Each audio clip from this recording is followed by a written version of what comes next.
terkait dengan umroh mandiri memang sudah diatur dan dilegalkan oleh undang-undang terbaru kita, Undang-Undang Haji, yaitu Undang-Undang Nomor 14 Tahun 2025. Nah, undang-undang tentu menyesuaikan dengan perkembangan regulasi yang ada di Saudi Arabia atau Kerajaan Saudi Arabia.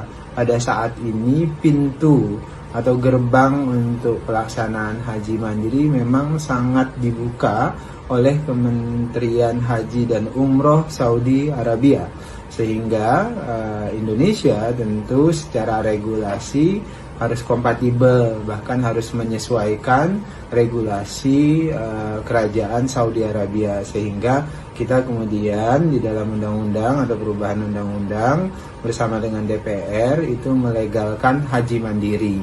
Nah, pelegalan haji mandiri ini berangkat dari perubahan-perubahan yang sangat radikal di perkembangan ekosistem ekonomi haji, di mana banyak sekali jamaah umroh mandiri dari seluruh dunia termasuk dari Indonesia sudah melakukannya selama ini.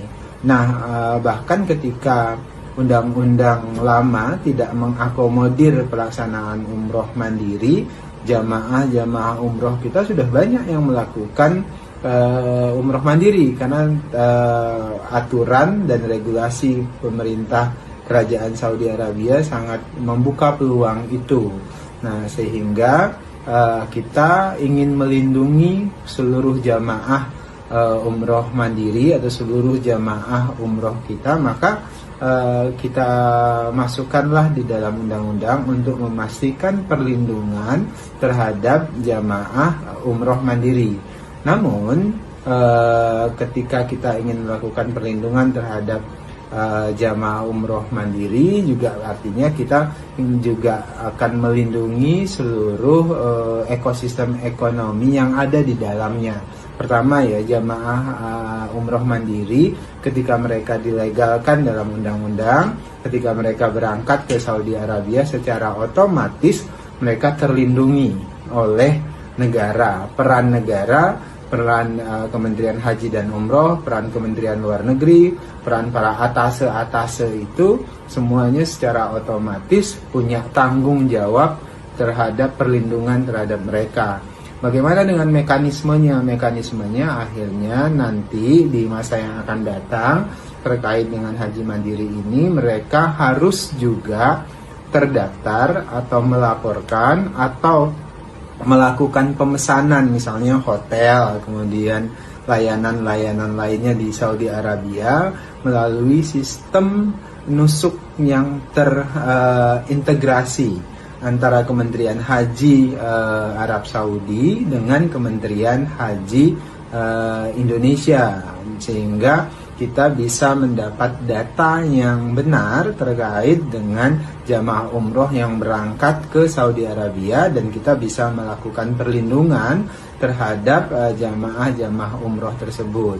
Nah, kemudian yang kedua, dari sisi perlindungan ekosistem ekonomi haji, misalnya dikhawatirkan oleh para travel, kemudian travel mereka bisa mati, bisa bangkrut gara-gara makin banyak yang melakukan jamaah umroh mandiri. Kita akan memastikan tidak boleh ada moral hazard, artinya di luar perusahaan travel itu tidak boleh menghimpun para calon-calon umroh untuk berangkat ke Saudi Arabia. Kalau ada orang yang menghimpun orang-orang yang melakukan umroh mandiri dengan dalih seolah-olah travel atau seolah-olah PPIU, itu tentu melanggar hukum, dan kita ingin memastikan perlindungan terhadap usaha-usaha travel yang legal, tapi juga kita memberikan ruang legalitas untuk umroh mandiri, karena ini arusnya tidak bisa dibendung karena perubahan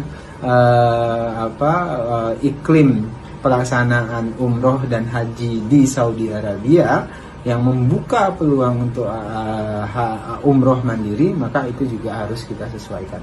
Jadi perlindungan terhadap jamaah kami lakukan dengan maksimal oleh pemerintah. perlindungan terhadap ekosistem ekonomi haji juga kita lindungi. Terima kasih.